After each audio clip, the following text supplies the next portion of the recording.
Good morning, everyone. Good evening, good afternoon, wherever you are, and welcome to this week's Weekly Energy Boost. Today, Eitan and I are exploring when things fall apart. And because of the unique energy of this week and a particular window in time that's opening up on Monday night and Tuesday, we have exclusive access to a perspective shift that exists only in this week. And it's about transforming the way that we perceive darkness, failure, rejection, when things seem to be falling apart, how to understand and connect with the divine and bigger picture behind what seems to be crumbling, dissolving, or falling apart. Weekly Energy Boost is a 7-day spiritual weather forecast where we provide our listeners with the most practical and powerful tools to navigate the coming 7 days through the wisdom and tools of Kabbalah. And so every episode ends up offering up wisdom and tools that can not only be used this week, but any week of the year, any year of your life. And because of that combination, specifically the infusion of Purim, which is a cosmic window that opens up this Monday night. And even if you listen to this episode Thursday, because the energy of the week is also the other days of the week support the manifestation of that energy right up until Saturday night when the weekly energy shifts. The infusion of light we get from Purim, which is also on Wednesday, we have the full moon of the month of Pisces, which is the peak of that energy. There is a real gift that's asking to be unlocked by all of us this week in not allowing the illusion of the physical reality and our fears and our worries and our anxieties to cloud our true perspective. So, Eitan, where should we begin? Let's start with Purim. The holiday of Purim, one of my most favorite holidays, cosmic opening. So, I think let's start with sharing the Kabbalistic perspective of what really Purim about. What is the opportunity? What is the opportunity? Traditionally, Purim is about celebrating the miracles that happened about 2,500 years ago, which the Israelites that lived in diaspora under the rulership of Persia, the Persian Empire, during the Babylonian exile, were in dangers of massacre, elimination, major Holocaust. And then the bad guy, Haman, himself that came up with this suggestion and the idea and the decree was hanged by himself, and a major miracle happened and nothing happened. And later on, a few years later, or a little short while later, the second temple was built in Jerusalem. But we know Kabbalistically, Purim is, or any holiday, it's not really something that happening or happened in the past. It is actually something that happening, cosmic energy, window in time, that happening every year. And the question we want to ask is, what is the energy that available Monday night, Tuesday, and even Wednesday? What is the energy? What is the cosmic energy? So, while Purim is connected to happiness, to joy, to giving, to unity, but what is the portal? What's available? What is different?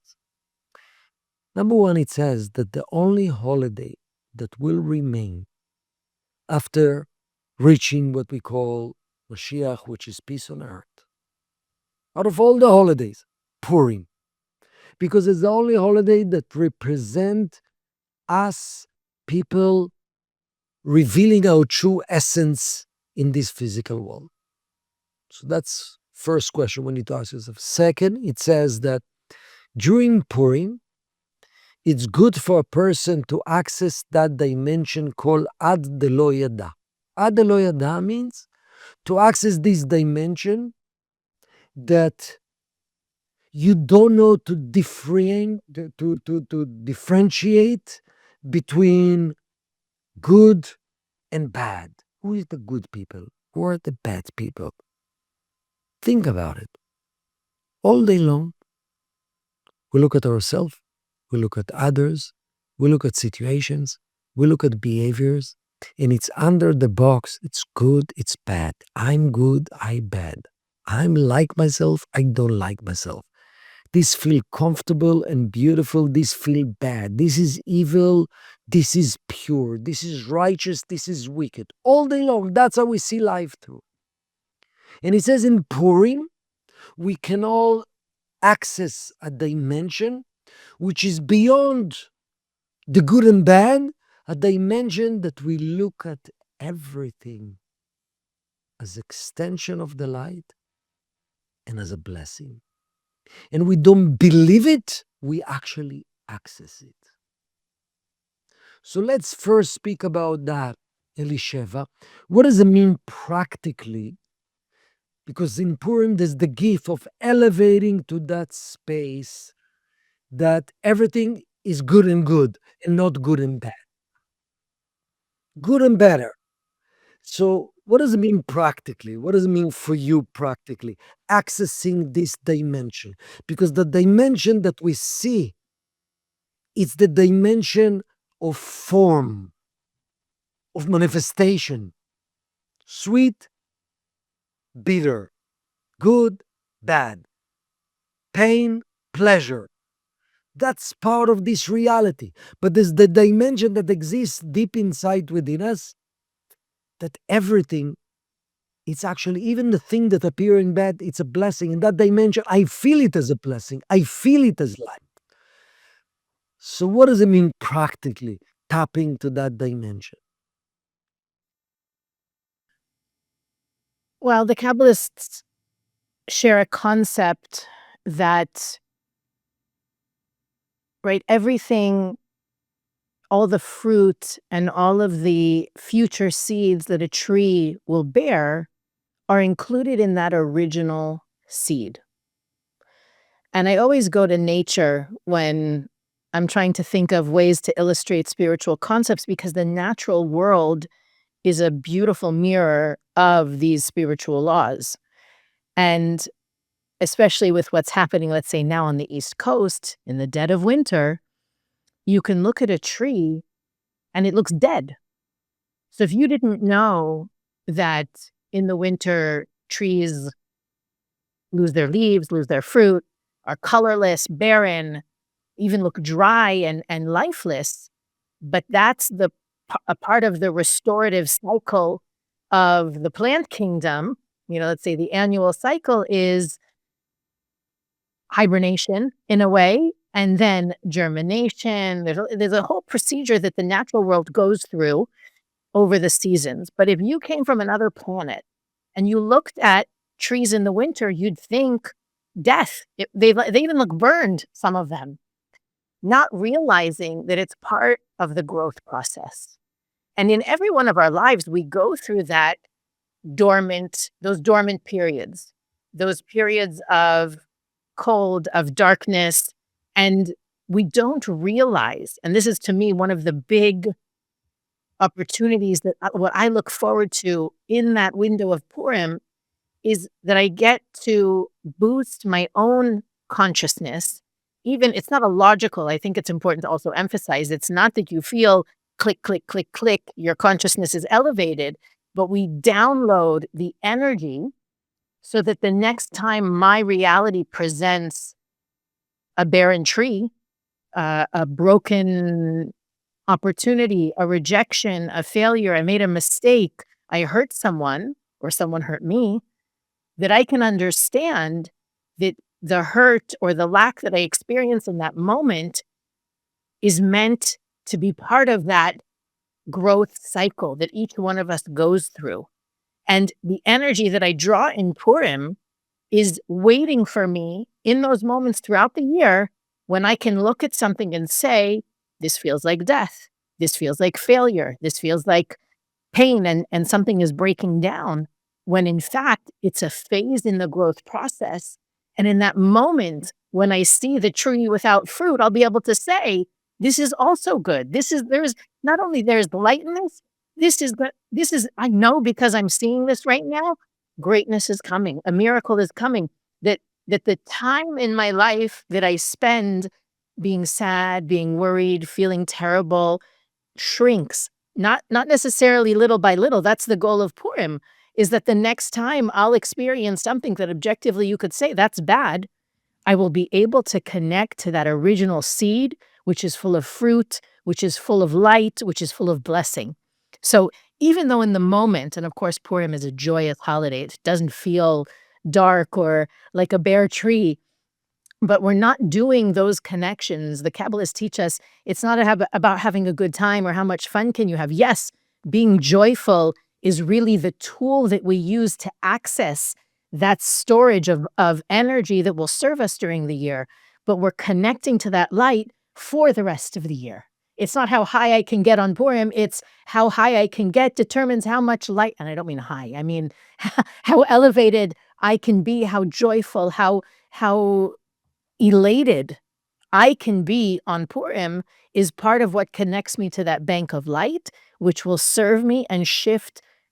To me, it's a the potentiality for dramatic shift exists there, and that's what I'm most excited about. Beautiful. So basically, in order to summarize, the reason why Purim is the only holiday that will remain out of all the tools and holidays that the Torah present, because that represents the true future self. So actually, in Purim, we have a portal to access our future self. And let's break it down to imperfections, mistakes that I'm doing today.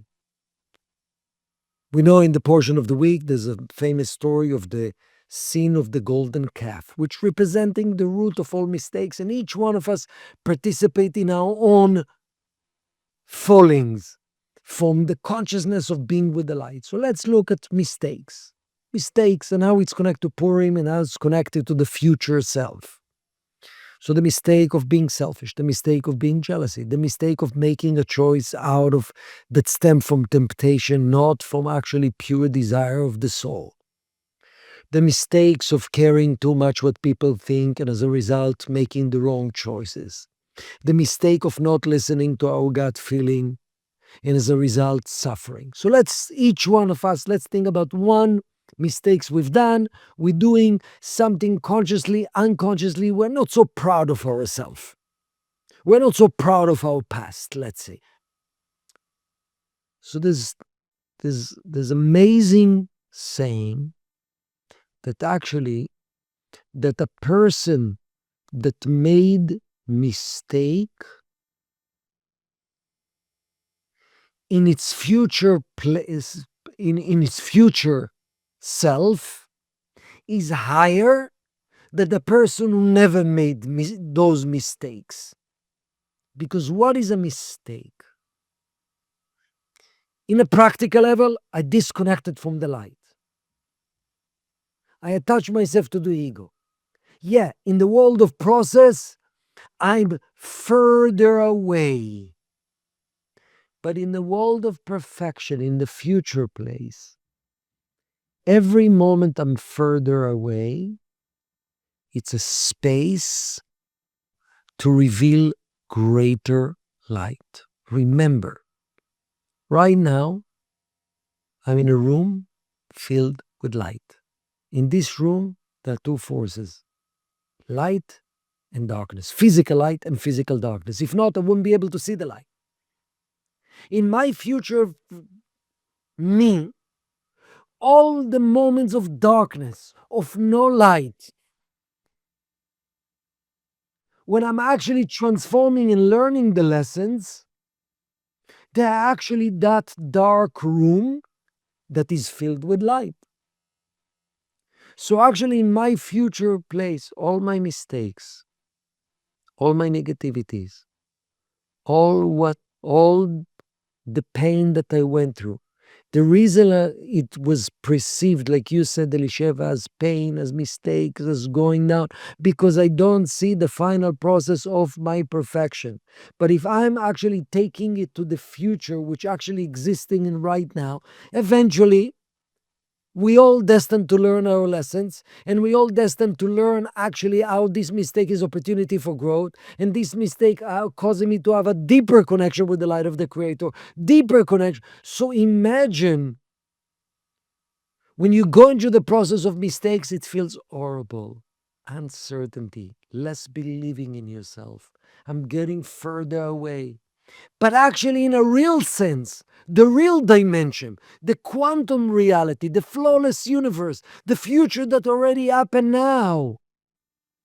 Wow. It's not that I want to repeat this mistake. I'm not defined by my mistakes.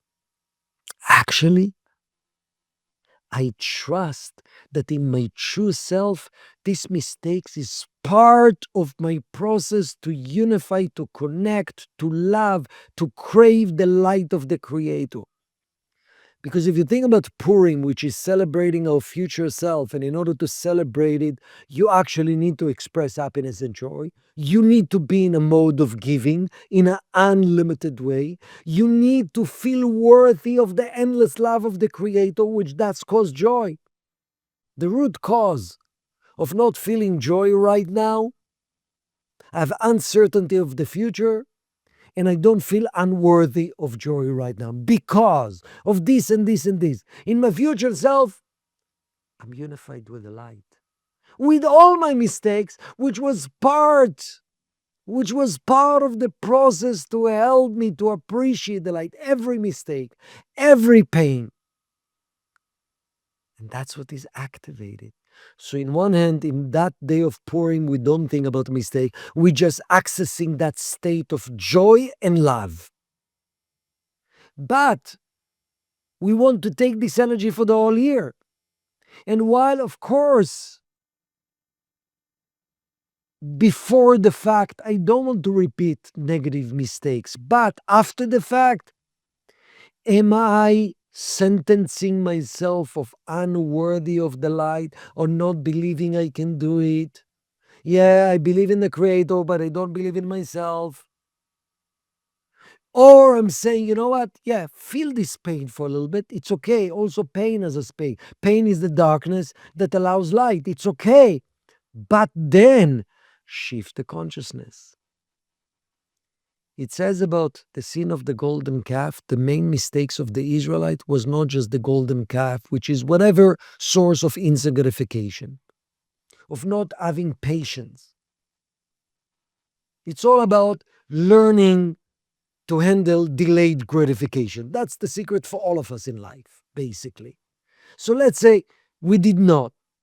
So it says that the mistake of the Israelites, not that they couldn't resist. They needed another 6 hours and the world will be different. That's one mistake. That's okay. We're human. We fall short. We become blinded when we lose patience. The real mistake is because they fell into sadness and they decided, I'm not worthy of the light minute afterwards. And part of this weak energy, yeah, I want to be honest. I made a mistake. But making a mistake means I'm not worthy of the light. I'm not worthy of transformation. You know what? I made 30 times the same mistake. And I'm trying, but I'm falling again. That's what the force of the opponent, the force of doubt tells me. That's it. You're off. You're not part of this race called life. Settle for less. Think small. Just survive. I get it. There's endless light, but I'm not part of that. That's the real battle that we want to overcome. You know what? I made a mistake. Full responsibility. But the mistakes of part of who I am to connect with the endless light and my endless potential. Yeah, what helps me when I have those moments is, and maybe this is part of what everyone can pay more attention to this week, is when you say the insensitive thing, when you let someone down, when you're impatient, all of those, I know I could have done better, like Eitan, you said, the things that we're not proud of, right? We all have those things that we've done and said, and those moments in our lives.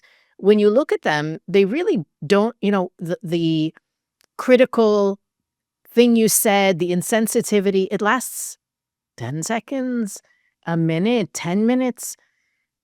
And there's no question that we can do better. We can be more compassionate, more sensitive, more light-like.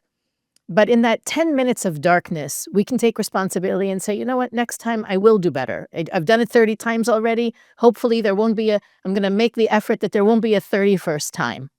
But the afterwards, the beating ourselves up, the feeling unworthy, the shutting down that takes place leads to hours of darkness, days, weeks of darkness.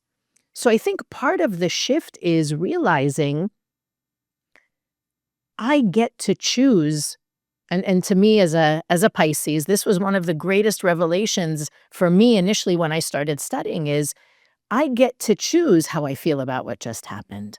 I get to choose how it affects me. I get to determine how long I feel bad. And that was a revelation. I didn't realize it's up to me.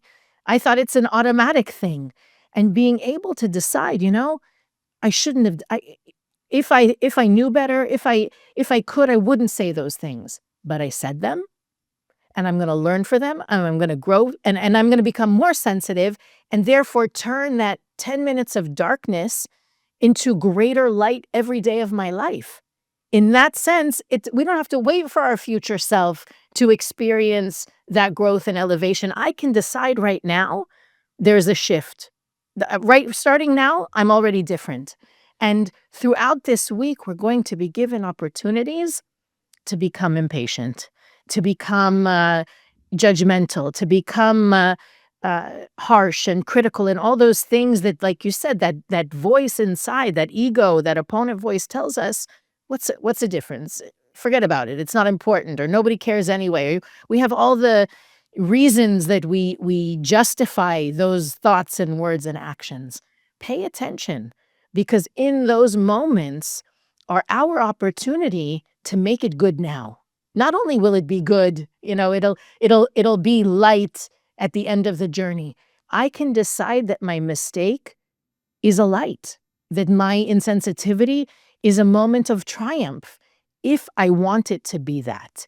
And so looking at what wasn't, or how I felt short, or what could have been better, there's a moment for that. But it's much more powerful to use to take the lesson from the moment and use it as a catalyst for growth than a weight to keep you heavy. And the problem with that is always light attracts light. So if I'm focused on lack and what isn't and what didn't work, lack attracts lack. And if I'm focused on how blessed I am to realize what I can do differently last time, that blessing attracts more blessings. So I think it's a Beautiful. great week for all of us to open our perspective on how we interact even with those moments of failure, of impatience, of it might even be destruction. Any last words for our friends today? In Purim, there's laughter, joy and laughter.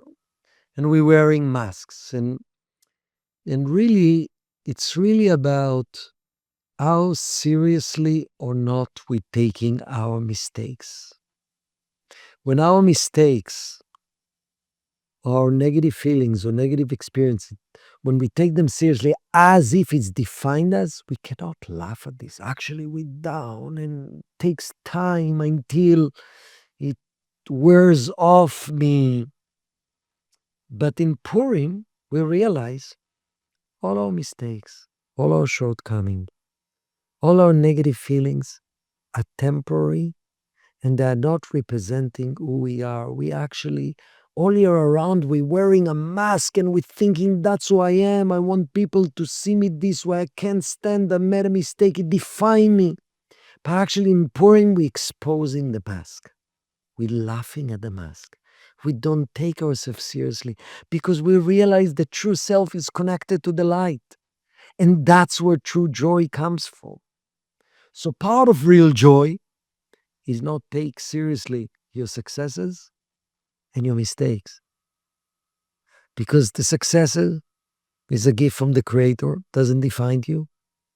What defines us, we are pure souls, crave to connect with the light of the Creator. And the mistakes don't define me. It's a temporary moment to learn a lessons, to be elevated. That's not who I am.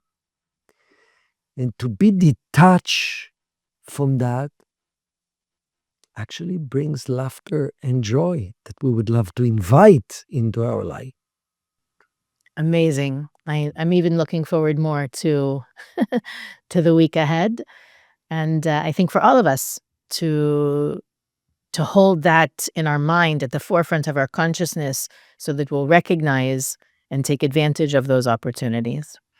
Weekly Energy Boost is available on all podcast platforms, YouTube, Facebook, and Instagram. You can follow us there for more content to support you to live everything we speak about in each episode.